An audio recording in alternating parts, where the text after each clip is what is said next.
Hello everyone. तो कैसे हैं आप लोग। आई होप कि आप सभी स्वस्थ होंगे, मस्त होंगे। दोस्तों आज किस क्लास में मैं डिस्कस करने वाला हूं IT electrician trade second year वाले स्टूडेंट्स के लिए ओरिजिनल क्वेश्चन पेपर। जितने भी कैंडिडेट्स जो इलेक्ट्रिशियन ट्रेड से हैं और चाहते हैं अपने सेकेंड ईयर मेन एग्जाम्स की शानदार तैयारी करना, तो गाइज आज इस क्लास को आप लोग एंड तक जरूर देखिएगा। दोस्तों यदि आप लोग फर्स्ट टाइम हमारे इस यूट्यूब चैनल पे हैं तो इसे सब्सक्राइब करें, साथ ही साथ बेल आइकन के बटन को जरूर प्रेस करें ताकि आईटी से रिलेटेड सभी यूजफुल वीडियोस रेगुलर आप सभी तक पहुंच सकें। तो दोस्तों स्टार्ट करते हैं आज का वीडियो। फर्स्ट क्वेश्चन जो है उसमें हमसे पूछा जा रहा है कंडक्टर सेमीकंडक्टर। कंडक्टर मतलब चालक, सेमीकंडक्टर मतलब अर्धचालक और इंसुलेटर मतलब कुचालक के रूप में एक मटेरियल तय करने के लिए मापदंड क्या है कि कोई भी पदार्थ जो है वो चालक है, कुचालक है या अर्धचालक है। ये तय करने में कौन सा मापदंड जो है हम प्रयोग करते हैं। गाइज आप सभी को याद होगा, आप लोगों ने पढ़ा होगा, स्कूलों में भी आप लोगों ने पढ़ा होगा कि जैसे कोई भी परमाणु है उसके नाभिक में प्रोटॉन न्यूट्रॉन होते हैं और उसकी बाह्यतम कक्षा, कौन सी कक्षा, बाह्यतम कक्षा में जो इलेक्ट्रॉन्स उपस्थित होते हैं उनको हम बोलते हैं वैलेंस इलेक्ट्रॉन्स। वैलेंस इलेक्ट्रॉन्स बोलते हैं उनको, संयोजी इलेक्ट्रॉन्स। ठीक है, क्या बोलते हैं, संयोजी इलेक्ट्रॉन्स। अगर अपने पास में वैलेंस इलेक्ट्रॉन्स जो है, संयोजी इलेक्ट्रॉन्स जो है अगर 4 हो, बाह्यतम कक्षा में कितने हो, 4 वैलेंस इलेक्ट्रॉन्स हो तो फिर वो सेमीकंडक्टर कहलाता है, अर्धचालक कहलाता है। अगर बाह्यतम कक्षा में 8 इलेक्ट्रॉन्स हो, 8 इलेक्ट्रॉन्स का मतलब होता है पूर्ण रूप से भरी हुई कक्षा रहेगी, और पूर्ण रूप से जब भरी हुई कक्षा रहेगी तो वो पदार्थ जो है वो कुचालक की तरह का बिहेवियर करता है, एक तरीके से कुचालक कहलाता है। ठीक है, हाँ, इसके अलावा अगर बाह्यतम कक्षा में 1, 2 या फिर 3 या फिर 5, 6, 7 इलेक्ट्रॉन्स हो तो फिर वो चालक कहलाता है। यानी कि गाइस हम ये इस बात से हम ये कंफर्म करते हैं कि उसकी बाह्यतम कक्षा में कितने इलेक्ट्रॉन्स हैं, और बाह्यतम कक्षा में जो इलेक्ट्रॉन्स होते हैं उनको वैलेंस इलेक्ट्रॉन्स कहते हैं। वैलेंस इलेक्ट्रॉन्स मतलब संयोजी इलेक्ट्रॉन्स। तो संयोजी इलेक्ट्रॉन्स जो है वो मापदंड है जिससे हम ये निर्धारित करते हैं कि कोई भी पदार्थ जो है वो चालक है, कुचालक है या फिर अर्धचालक है। इसीलिए गाइस इस क्वेश्चन का राइट आंसर आएगा परमाणु के संयोजकता इलेक्ट्रॉन्स का अस्तित्व, कि उस परमाणु में कितने संयोजकता इलेक्ट्रॉन्स है। राइट, तो बी जो है इस क्वेश्चन का करेक्ट आंसर हो जाएगा। बढ़ते हैं दोस्तों नेक्स्ट क्वेश्चन की ओर। नेक्स्ट क्वेश्चन है क्वेश्चन नंबर 2। 70% दक्षता और 0.8 पावर फैक्टर पर 2 HP single phase motor 240 volt का इनपुट करंट क्या होगा। गाइज इस जो है यहाँ पे देखिए बहुत ही बेसिक सा एक क्वेश्चन पूछा गया है।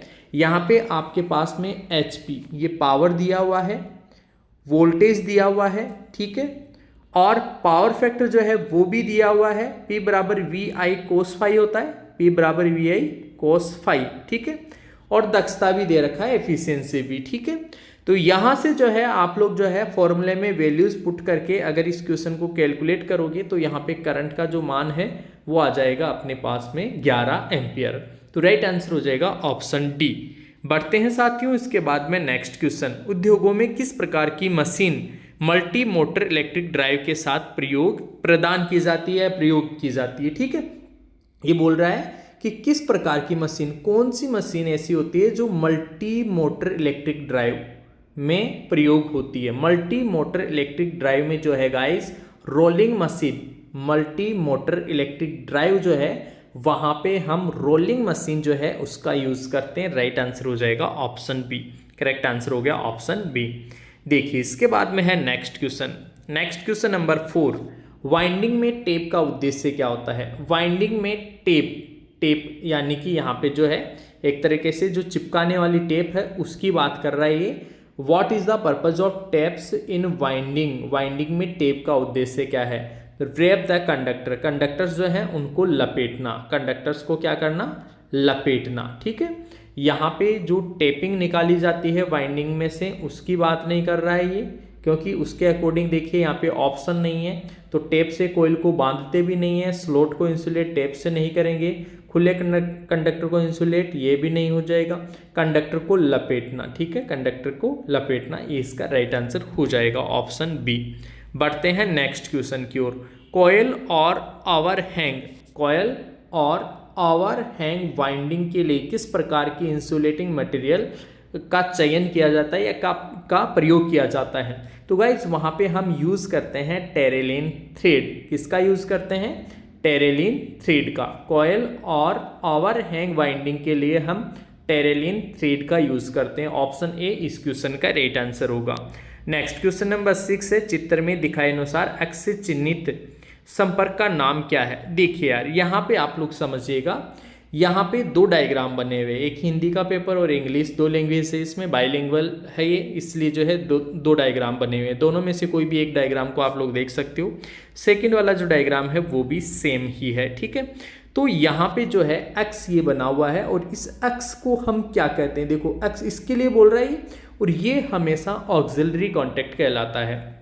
इसको हम सहायक संपर्क भी बोलते हैं, सहायक संपर्क या फिर ऑक्सिलरी कॉन्टेक्ट। तो इसका राइट आंसर हो जाएगा अपना ऑप्शन बी, ठीक है। यहाँ पे देखिए ये जो है ना, ये तो मेन स्विच, ये नॉर्मली क्लोज स्विच है, ठीक है। ये अपना नॉर्मली ओपन स्विच है, ठीक है। ये ओवरलोड रिले है, ये 9 वोल्ट कॉइल है और ये जो साइड में रहता है ये होता है अपना auxiliary contact. Option B is the right answer of this question. Next question है, चित्र में दर्शाए गए एसी सिंगल फेस मोटर का नाम क्या है? ये एसी सिंगल फेस मोटर है और ये तो यार आप लोग देखते ही बता दोगे, रिपल्सन मोटर है। कौन सी मोटर है ये? रिपल्सन मोटर है। इसकी जो बनावट है उसको देखने से ही हमें पता चल रहा है कि ये रिपल्सन मोटर है। और सिंगल फेज इंडक्शन मोटर वाला जो चैप्टर है आपके सेकेंडरी इलेक्ट्रिशियन थ्योरी में, उस चैप्टर से ही ये क्वेश्चन है। यहाँ पे देखो यार, ये पोल्स है इसके और यहाँ पे बीच में जो है ये यहाँ पे इसका जो रोटर पोर्शन है वो यहाँ पे बना हुआ है, ठीक है। और ये रिपल्सन टाइप का जो है मोटर यहाँ पे शो हो रहा है, डायग्राम जो है वो रिपल्सन मोटर का बना हुआ है। नेक्स्ट देखो, क्वेश्चन नंबर 8 है, एसी मोटर में लंबी कोड वाइंडिंग न करने का कारण क्या है? देखो इजी सा क्वेश्चन है, बेसिक सा है। लॉन्ग कॉर्ड वाइंडिंग जो है is avoided in AC motor.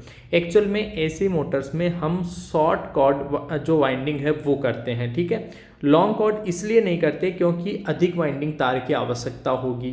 किसकी आवश्यकता होगी? अधिक तार वाइंडिंग जो है ना उसकी जो है हमें आवश्यकता होगी। तो तार की खपत कम हो इसलिए जो है हम लंबी कॉर्ड वाइंडिंग नहीं करते हैं, उससे बचते हैं। हम शॉर्ट कॉर्ड वाइंडिंग जो है जनरली एसी मोटर्स में की जाती है। ऑप्शन ए इसका राइट आंसर हो जाएगा। नेक्स्ट क्वेश्चन देखो, स्वचालित वोल्टेज स्टेबलाइजर, स्वचालित ऑटोमेटिक जो है वोल्टेज स्टेबलाइजर में किस प्रकार के आउटपुट ट्रांसफार्मर का उपयोग करता है? तो ऑटो ट्रांसफार्मर का यूज करते हैं। वोल्टेज स्टेबलाइजर में ऑलवेज याद रखना, ऑटोमेटिक जो वोल्टेज स्टेबलाइजर है वहाँ पे हम कौन से आउटपुट ट्रांसफार्मर, तो वहाँ पे जो ट्रांसफार्मर होता है वो ऑटो ट्रांसफार्मर ही होता है। रिंग कोर टाइप नहीं होता, स्टैटिक भी नहीं होता, फेराइट कोर टाइप भी नहीं होता। ऑटो ट्रांसफार्मर का जो है वहाँ पे हम यूज करते हैं। नेक्स्ट क्वेश्चन है, कोयले से उत्पन्न बिजली का नाम क्या है? कोयले से, देखो यार समझना, हाइड्रो ये जल से बनती है। किससे बनती है? जल से। सोलर ये सूर्य से जो सन एनर्जी है, सनलाइट जो है उससे बनती है। टाइडल जो है वो टाइड से बनती है, जो समुद्र के अंदर जो टाइड्स आते हैं उनसे बनती है। और कोयले से जो है वो थर्मल बनती है। कोयले से कौन सी बनती है? थर्मल। तो कोयले से उत्पन्न बिजली जो है वो थर्मल, राइट आंसर हो जाएगा option C. Next question number 11, unijunction transistor का मुख्य कार्य क्या होता है?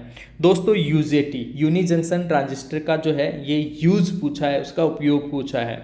तो यूनी जंक्शन ट्रांजिस्टर जो है उसको हम एज ए रिलैक्सेशन ऑसिलेटर के रूप में काम में लेते हैं। तो राइट आंसर हो जाएगा यहाँ पे option C, relaxation oscillator. Option C इसका राइट आंसर हो जाएगा। नेक्स्ट क्वेश्चन देखिए, काफ़ी अच्छा क्वेश्चन है यहाँ पे और ये क्वेश्चन काफ़ी बार रिपीट भी हुआ है।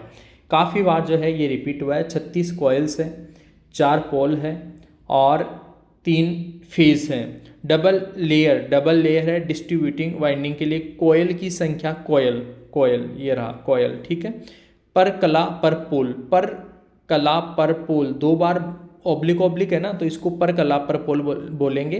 तो ये देखिए यार इजी सी जो है इसका आंसर हो जाएगा 36 को हम 4 से डिवाइड करेंगे तो ये पर पोल आएगा। फिर पर फेज पूछ रहा है तो फिर हम 3 से डिवाइड कर देंगे तो ये जो है ये आएगा इसका 4 नाम 36, ठीक है। 9 को 3 से फिर से डिवाइड करेंगे तो 3 आ जाएगा। तो ऑप्शन जो है इसका बी करेक्ट आंसर हो जाएगा। ऑप्शन बी जो है इसका राइट आंसर हो जाएगा। नेक्स्ट क्वेश्चन देखो, जनरेटर का नाम क्या है यदि इसका क्षेत्र आर्मेचर के समांतर में जुड़ा हो? आर्मेचर के समांतर में, समांतर मतलब पैरेलल में। अब ये आर्मेचर है अपना, ठीक है, और आर्मेचर के अगर समांतर में इसका क्षेत्र मतलब फील्ड जो है तो उसे हम शंट जनरेटर बोलते हैं। कौन सा बोलते हैं? शंट। और ऑप्शन डी में जो है शंट यहाँ पे लिखा हुआ है, तो ऑप्शन डी इसका राइट आंसर हो जाएगा। राइट, चलो पढ़ते हैं नेक्स्ट क्वेश्चन की ओर। डीसी ड्राइव की तुलना में एसी ड्राइव का क्या फ़ायदा है? गाइस, डीसी ड्राइव की तुलना में एसी ड्राइव जो है वो फ़ायदेमंद होते हैं। इसके पीछे रीज़न ये है, इंस्टॉलेशन एंड रनिंग कॉस्ट जो है वो कम होती है। एसी ड्राइव की जो इंस्टॉलेशन मतलब जो लागत होती है ना, प्रारंभिक लागत, उसको लगाने की जो लागत है, उसको बनाने की लागत है, वो कम होती है, इसलिए राइट आंसर हो गया ऑप्शन ए। नेक्स्ट क्वेश्चन देखो, एक कंट्रोल पैनल वायरिंग में पीवीसी चैनल का उपयोग क्या है? अब पीवीसी चैनल है यार देखो, और पैनल वायरिंग है, तो पीवीसी चैनल है ना, pathway for electrical wiring and protection, बिजली के तारों और सुरक्षा के लिए। पीवीसी चैनल का मतलब है, यूँ मान के चलो ऐसा एक बॉक्स, ठीक है, ऐसा एक बॉक्स, ये जो है चैनल, इसको चैनल बोलेंगे, जिसके अंदर जो है आपकी जो वायरिंग है, कंट्रोल वायरिंग, पूरी की पूरी वायरिंग इसमें से गुजरेगी, ठीक है। तो ये जो चैनल है ना, ये चैनल क्या कर रहा है? ये सुरक्षा कर रहा है, और बिजली के तारों की सुरक्षा के लिए रास्ता दे रहा है कि नहीं दे रहा, इसलिए जो है इसका राइट आंसर हो जाएगा ऑप्शन सी। नेक्स्ट क्वेश्चन देखो, लीकेज करंट प्रोटेक्शन को से बचाव के लिए, लीकेज करंट के लिए देखो, प्रोटेक्शन से बचाव के लिए वायरिंग सर्किट के साथ कौन सा सर्किट ब्रेकर, तो अर्थ लीकेज सर्किट ब्रेकर प्रयोग करते हैं वहाँ पे। इसका फुल फॉर्म हो जाएगा अर्थ लीकेज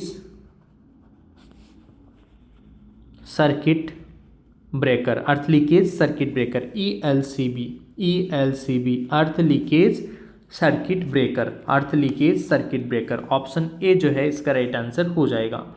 नेक्स्ट क्वेश्चन देखो, विद्युत ऊर्जा को इलेक्ट्रोस्टैटिक ऊर्जा के रूप में संग्रहित करने के लिए किसका उपयोग किया जाता है? विद्युत ऊर्जा को देखो यार समझना, एक होता है इंडक्टर और एक होता है कैपेसिटर। याद रखिएगा दोनों चीज़ें। जो इंडक्टर है वो मैग्नेटिक फॉर्म में, चुंबकीय रूप में जो है ऊर्जा को संग्रहित करता है, और जो कैपेसिटर है ना वो क्या करता है, इलेक्ट्रोस्टैटिक रूप में ऊर्जा को संचित करता है। इलेक्ट्रोस्टैटिक कौन संचित करता है? कैपेसिटर। तो इलेक्ट्रोस्टैटिक ऊर्जा के रूप में संग्रहित करने के लिए किसका उपयोग करेंगे? कैपेसिटर का, संधारित्र का, कैपेसिटर का। ऑप्शन बी इसका राइट आंसर हो जाएगा। इसके बाद में देखो next question, what refers coil in AC winding? AC winding में हम कॉइल किसे कहेंगे? एसी वाइंडिंग में कॉइल हम किसे कहेंगे? देखो समझना भाई, बात को समझना। कोई भी, जैसे ये वायर है, ठीक है, इसका ये एक टर्न है, एक टर्न ऐसे मैंने बना दिया, ठीक है, नॉर्मली एक ऐसा टर्न जो है, हालांकि एक्चुअल में जो है ऐसे बनाते हैं इसको, आप लोगों ने वाइंडिंग का चैप्टर पढ़ा होगा, ठीक है। ये एक टर्न है, एक टर्न। अब एक टर्न जो है, एक टर्न, इन टर्नों को मैं बार बार घुमा दूं, मल्टी टर्न, तो ये हो जाएगी फिर कॉयल। ये क्या हो जाएगी? कॉयल हो जाएगी। नंबर ऑफ टर्न्स मतलब बहुत सारे टर्न कनेक्टेड इन सीरीज, और ये सारे के सारे सीरीज में जुड़े होते हैं। अरे भाई यार ये लगातार ही तो चल रहे हैं, लगातार चल रहे हैं मतलब सीरीज में जुड़े हुए हैं, इसी को बोलेंगे कॉयल। इसी को क्या बोलेंगे? कॉयल बोलेंगे। तो ऑप्शन बी इसका राइट आंसर हो जाएगा। चलो बढ़ते हैं नेक्स्ट क्वेश्चन की ओर। तारों को जोड़ने के लिए कौन सी केबल टाई का उपयोग किया जाता है? Nylon tie. तारों को जोड़ने के लिए जो यहाँ पे नायलॉन टाई, देखो यार सिल्क टाई नहीं, कॉटन टाई नहीं, पीवीसी टाई भी नहीं, यहाँ पे नायलॉन की टाई जो है वो जनरली हम यूज़ करते हैं, नायलॉन टाई तारों को जोड़ने के लिए, ठीक है। और राइट आंसर हो जाएगा ऑप्शन ए। बढ़ते हैं नेक्स्ट क्वेश्चन की ओर।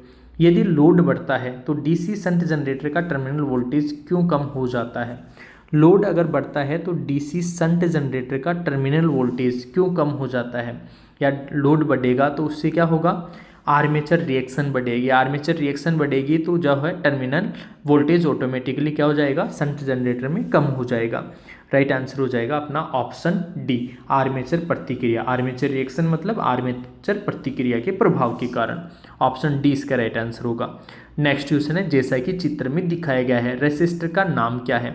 ये जो रेजिस्टर है ना, ये कौन सा है? ये रेजिस्टर, ये तो कोई भी बता देगा, वायर बाउंड रेजिस्टर है। ये कौन सा रेजिस्टर होता है? वायर बाउंड रेजिस्टर होता है। वायर बाउंड रेजिस्टर बोलते हैं इसको, वायर बाउंड वेरिएबल, ठीक है। वायर बाउंड में भी कौन सा? वेरिएबल है, ठीक है, फिक्स नहीं है, वेरिएबल है, क्योंकि एक टर्मिनल यहाँ है, एक टर्मिनल यहाँ है, एक टर्मिनल यहाँ है।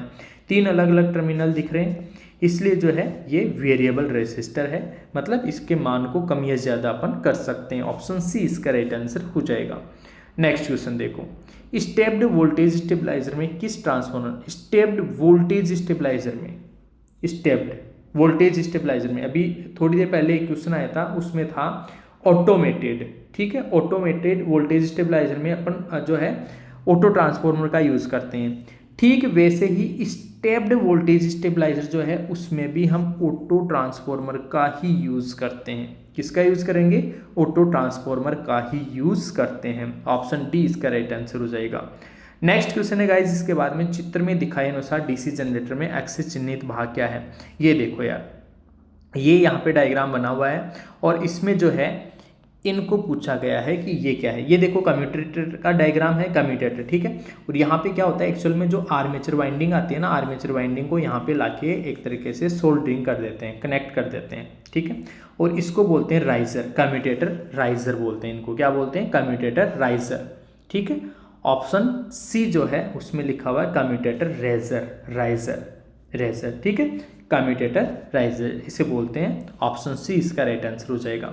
नेक्स्ट क्वेश्चन देखो, यदि लोड बढ़ जाता है तो अल्टरनेटर के टर्मिनल वोल्टेज को कम करने का क्या कारण है। वही आर्मेचर प्रतिरोध, आर्मेचर रेजिस्टेंस जो है उसकी वजह से जो अल्टरनेटर का टर्मिनल वोल्टेज है वो कुछ कम हो जाता है, ठीक है। राइट आंसर हो गया अपना ऑप्शन बी।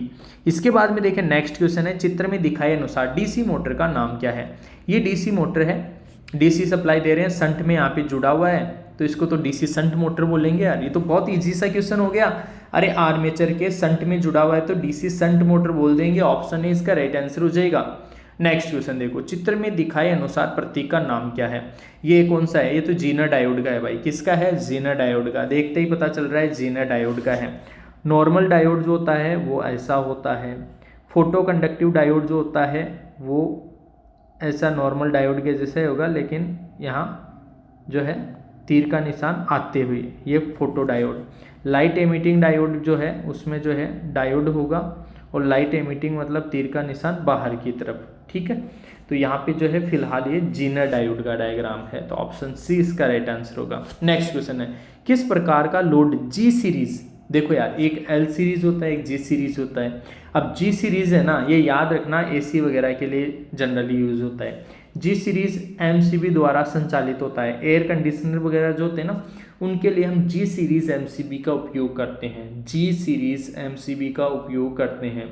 ऐसे अलग अलग सीरीज जैसे एल सीरीज भी होता है, क्वेश्चन पूछे जाते हैं, काफ़ी इंपॉर्टेंट है ये जो है एयर कंडीशन के लिए जो है अपना जी सीरीज। नेक्स्ट क्वेश्चन देखो, ये प्रतीक किसका है। अब ये लॉजिक गेट का सिंबल है यहाँ पे, और ये नॉर्मली देखो यार ध्यान से समझिएगा, जो है एक होता है अपना एंड गेट। एंड गेट में नॉर्मली ऐसा होगा एंड गेट, लेकिन अगर यहाँ पर यहाँ पीछे की तरफ यहाँ बबल लगा हो तो फिर ये नेंड गेट हो जाएगा।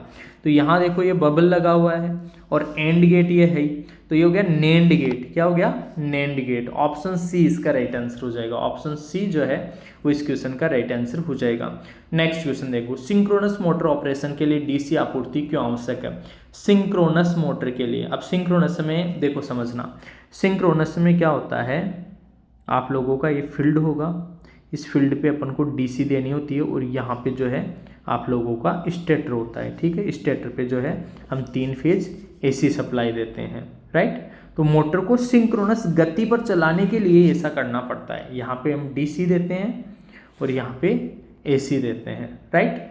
तो इस ऐसा इसलिए करते हैं ताकि मोटर जो है सिंक्रोनस गति पर चले। और सिंक्रोनस गति का मतलब होता है इस स्टेटर के चुंबकीय क्षेत्र की जो चाल है उसी चाल पे रोटर जो है वो घूमने लग जाए, उसको बोलते हैं सिंक्रोनस गति, ठीक है। तो राइट आंसर हो जाएगा अपना ऑप्शन ए। राइट आंसर हो गया ऑप्शन ए। नेक्स्ट क्वेश्चन है, सोलर सेल में किस, अब सोलर सेल जो है वो देखो यार, सोलर सेल जो होते हैं ना वो अर्धचालक के बने होते हैं, या तो सिलिकॉन के या जर्मेनियम के। अब यहाँ ऑप्शन कौन सा है, सिलिकॉन लिखा हुआ है, तो ऑप्शन डी जो है इसका राइट आंसर हो जाएगा। और वैसे भी जनरली जो है सिलिकॉन का ही अधिकतर अपन उपयोग करते हैं। इलेक्ट्रिक पोल्स में प्रयुक्त क्रॉस आर्म का मुख्य उद्देश्य क्या होता है। देखो यार क्रॉस आर्म का मुख्य उद्देश्य, ये खंबा होता है, यहाँ पे ये क्रॉस आर्म होती है, क्रॉस आर्म के ऊपर जो है हम इंसुलेटर लगाते हैं, इंसुलेटर के ऊपर से तार गुजरता है, यहाँ इंसुलेटर लगाएंगे, इंसुलेटर के ऊपर से तार गुजरेगा, ठीक है। तो इंसुलेटर को रोकता है, ये क्या करता है, ओवरहेड लाइन पर इंसुलेटर होल्ड करता है, इंसुलेटर को रोकता है। ये इंसुलेटर जो होते हैं ना, कुचालक जो इंसुलेटर है, इनको रोकता है। तो राइट आंसर हो गया अपना ऑप्शन ए। नेक्स्ट क्वेश्चन देखो, जैसा कि चित्र में दिखाया गया है, कॉलर का कार्य क्या है। कॉलर का कार्य ये देखो, ये जो है ये भी एक इंसुलेटर, ये कॉलर का कार्य हमसे जो है यहाँ पे पूछा गया है।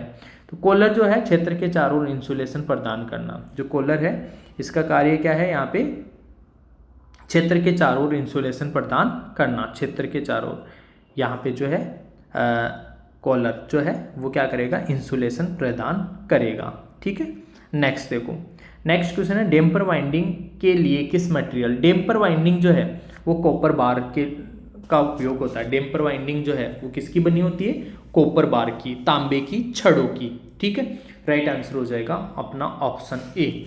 हाँ, आप लोग कमेंट करके बताना कि डैम्पर वाइंडिंग का उपयोग क्या है, ठीक है, ये आप लोग कमेंट करके बताओगे। नेक्स्ट क्वेश्चन देखो, जैसा कि नीचे चित्र में दिखाया गया है, सिंगल फेज मोटर का नाम क्या है। ये सिंगल फेज मोटर है, ये देखो यार, इसमें स्थायी रूप से कैपेसिटर जुड़ा हुआ है, ये पता चल रहा है स्थायी रूप से कैपेसिटर जुड़ा हुआ है। तो परमानेंट कैपेसिटर मोटर, कौन सी motor, permanent capacitor motor, option A जो है इसका राइट आंसर हो जाएगा। नेक्स्ट क्वेश्चन है, चित्र में दर्शाए गए प्रतीक का नाम क्या है। ये देखो 3 फेज इंडक्शन मोटर है, ये तो 3 फेज इंडक्शन मोटर। तो induction motor wound rotor 3 phase, wound rotor इसलिए क्योंकि देखो यार इधर भी इसके वाइंडिंग लगी हुई है ना, तो ये 3 फेज वाउंड रोटर मोटर है, वाउंड रोटर मोटर, ठीक है। ऑप्शन जो है बी इसका राइट आंसर हो जाएगा। Next question number 36, DC motor को चालू करने के लिए स्टार्टर्स की आवश्यकता क्यों होती है। डीसी मोटर को चालू करने के लिए स्टार्टर की आवश्यकता क्यों होती है, आर्मेचर करंट को कम करने के लिए, क्योंकि स्टार्टिंग में अधिक आर्मेचर करंट खींचती है। उस स्टार्टिंग आर्मेचर करंट को कम करने के लिए जो है हम स्टार्टर का उपयोग करते हैं। स्टार्टर जो है आसानी से मोटर को चलाता है। स्टार्टिंग में स्टार्टिंग धारा जो है उसको लिमिट करता है, कंट्रोल करता है, नियंत्रित करता है, सीमित करता है। तो reduce the armature current, option D इसका राइट आंसर हो जाएगा। इसके बाद में देखो नेक्स्ट क्वेश्चन, कौन सा रिले बिजली कट जाने के बाद भी अपने कांटेक्ट को उसी स्थिति में रखता है। गाइज उसे बोलते हैं लेचिंग रिले। क्या बोलते हैं, लेचिंग रिले। देखो यार ये बोल रहा है बिजली कट जाने के बाद भी अपने कांटेक्ट को उसी स्थिति में रखेगा, लेचिंग रिले कहलाता है। कौन सा relay, latching relay, option B इसका राइट आंसर हो जाएगा। नेक्स्ट और इस क्वेश्चन पेपर का लास्ट क्वेश्चन, आप सभी को पता है आपके थ्योरी में 38 क्वेश्चन आपसे पूछे जाते हैं, ठीक है। तो थ्योरी के 38 क्वेश्चन, 38 जो है इस क्वेश्चन पेपर का, ये ट्रेड थ्योरी, इलेक्ट्रिशियन थ्योरी का 38 जो है लास्ट क्वेश्चन।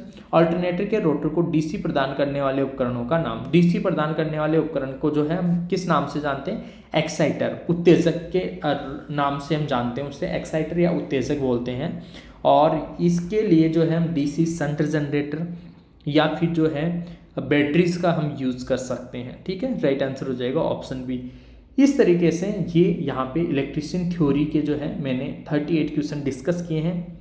तो गाइस रेगुलर क्लासेस के लिए आप लोग जुड़े रहिए। इसके अलावा जो है और बहुत सारे पेपर्स मैंने इस वीडियो के डिस्क्रिप्शन बॉक्स में अपलोड डाल रखे हैं, वहाँ पे जाके आप लोग जो है काफ़ी सारे पेपर्स जो हैं प्रीवियस ईयर्स के देख सकते हैं, ताकि आप लोग अपने एग्जाम्स की अच्छे से तैयारी कर सको।